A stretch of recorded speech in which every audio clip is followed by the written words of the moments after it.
Good evening, welcome to PoloniaTube. There was a screening of a documentary film, The Death of a President, in Poland today, aired by the National Geographic.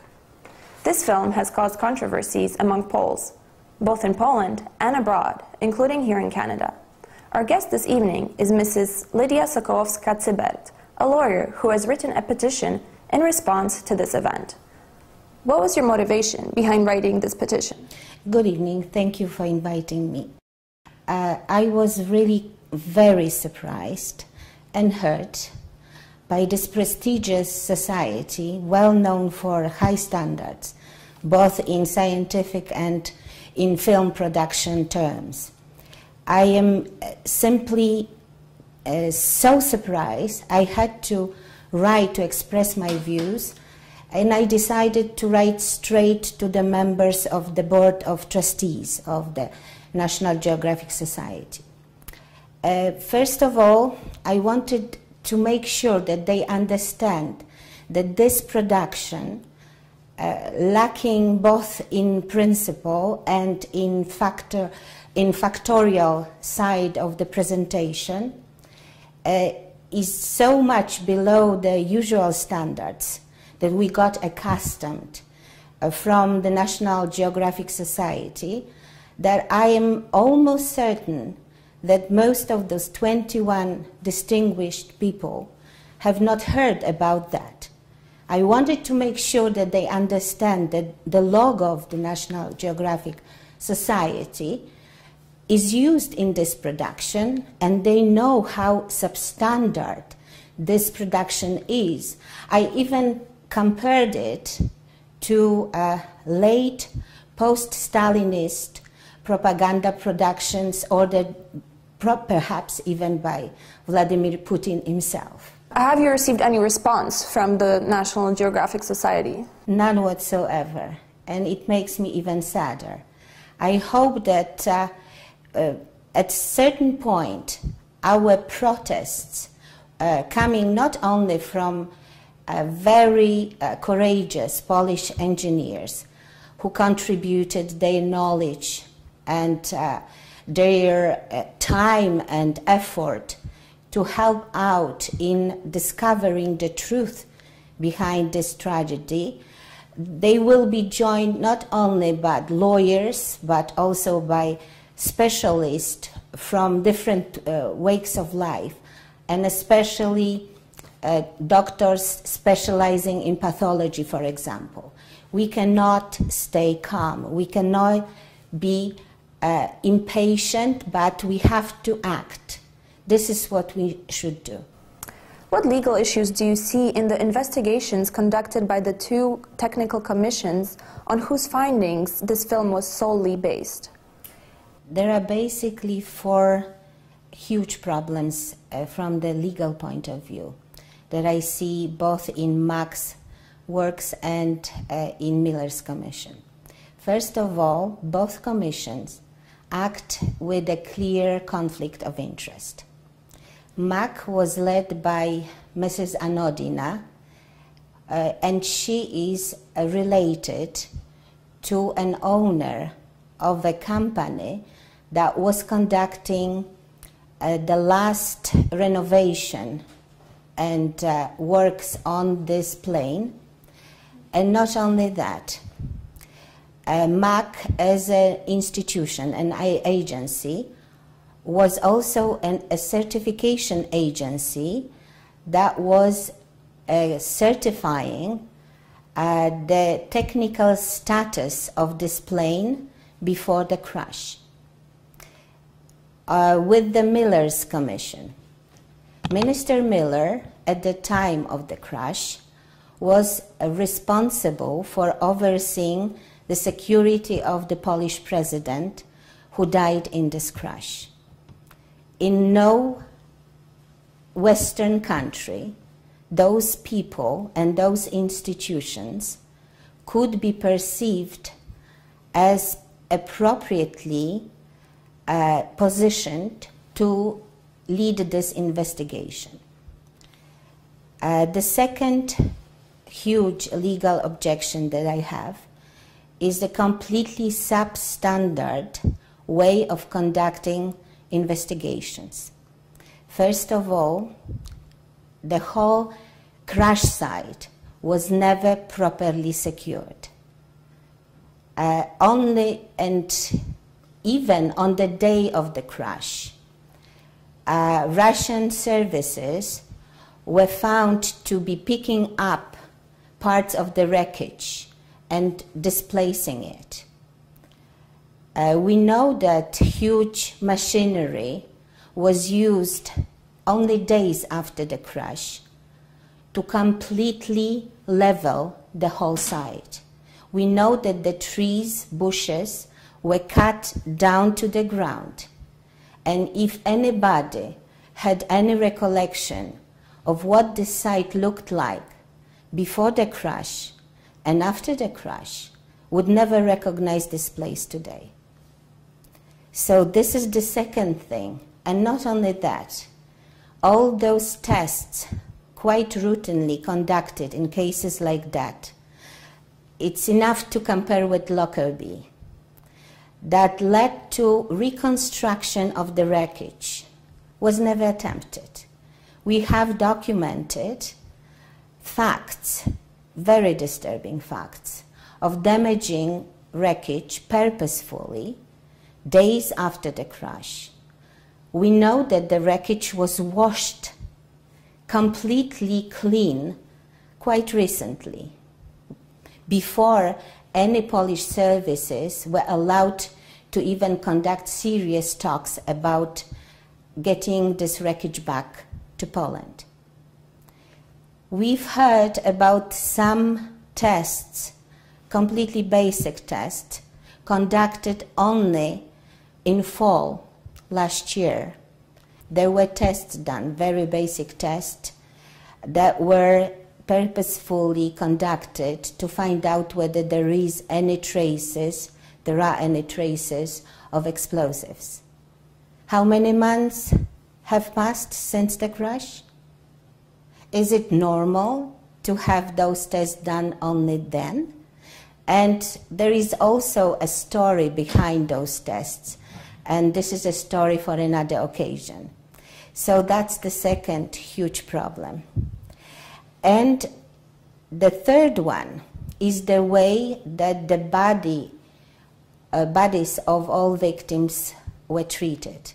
In Polish legal system, there is a duty on the part of prosecutors to conduct postmortem in any occasion when the death is unexplained.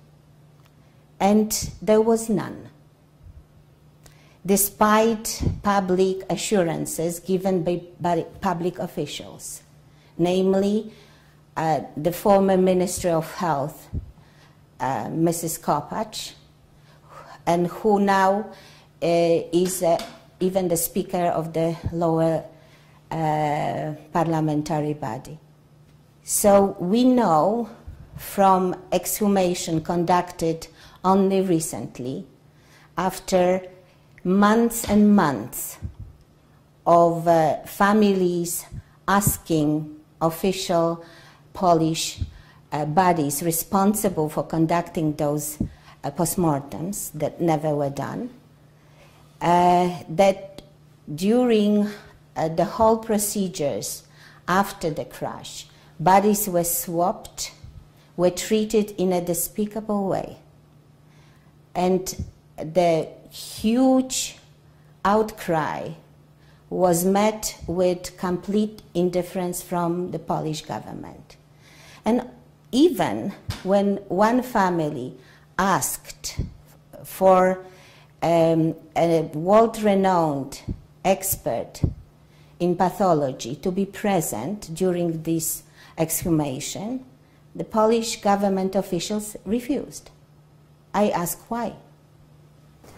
In your opinion, why did the producers choose this specific timing to air this documentary film? This is the most interesting thing.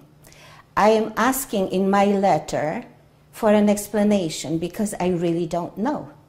I'm so surprised because, most of all, we have not seen the final result of the prosecutor investigation, both on Polish and the Russian part. And we haven't seen also the final result of the whole huge effort made by experts in the parliamentary commission led by Minister Macierewicz.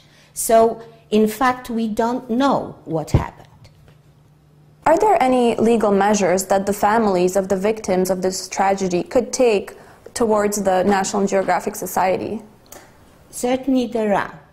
And I have not heard whether the lawyers officially representing families have taken any steps to communicate with the National Geographic Society.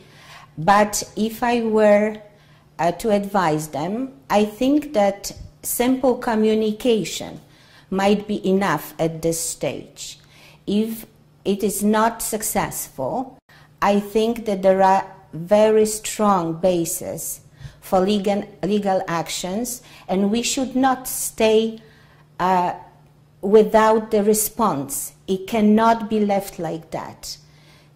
Most of all, I'm appalled by the way that General Błaszczyk has been portrayed both by the MAC Commission, the Russian Technical Commission, and Polish Technical Commission led by former Minister Miller, who can be easily portrayed as a person personally responsible for security of the late President Lech Kaczynski.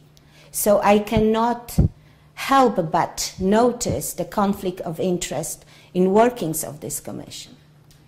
Do you think that this is as a result of lack of information, or perhaps there is some political motivation behind this airing?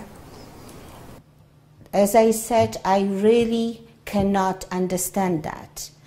I cannot understand, first of all, why this distinguished society, we were celebrating 125th anniversary quite recently, cannot wait until there are facts confirmed in a professional way.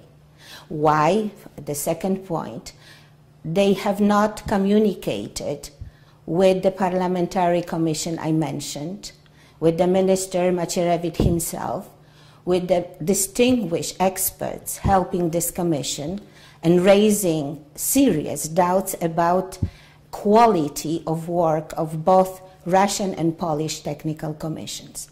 Why they have not contacted people who are at this level of expertise and can explain it so much better than we laymen in technical terms, what might have happened or what should be checked, what tests have to be done yet.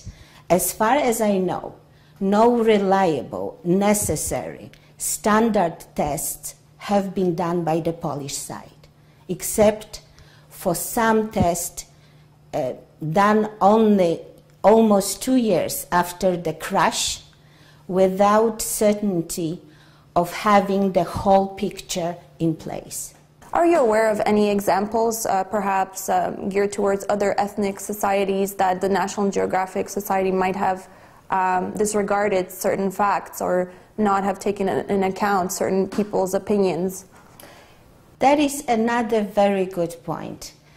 Actually, although I am a vivid reader and I've been watching excellent work which was done by the whole society, by a huge, wonderful staff and experts working with it, I've never seen anything like that. That's why I am so surprised, and I am actually completely puzzled. I would wish to have at least one answer that would give me an idea why this had to happen. Do you think that after this strong response from the public, from Poles in Poland and abroad, do you think that this will pressure the society to issue some kind of statement or perhaps review the footage and the content of the film itself? I have such great respect for those 21 wonderful, very distinguished people. I'm sure if they knew, they would act. And I'm sure when we mount enough a response to it, when we ask them and they receive our letters, I have not found emails directly to those beautiful, excellent, very distinguished people. So I try to send through the official links. I am not sure whether they received it. If they have, I'm sure they will respond. Do you think that it is our duty as Poles living abroad or as Canadians of Polish heritage to respond to such events and to take interest? Of course it is.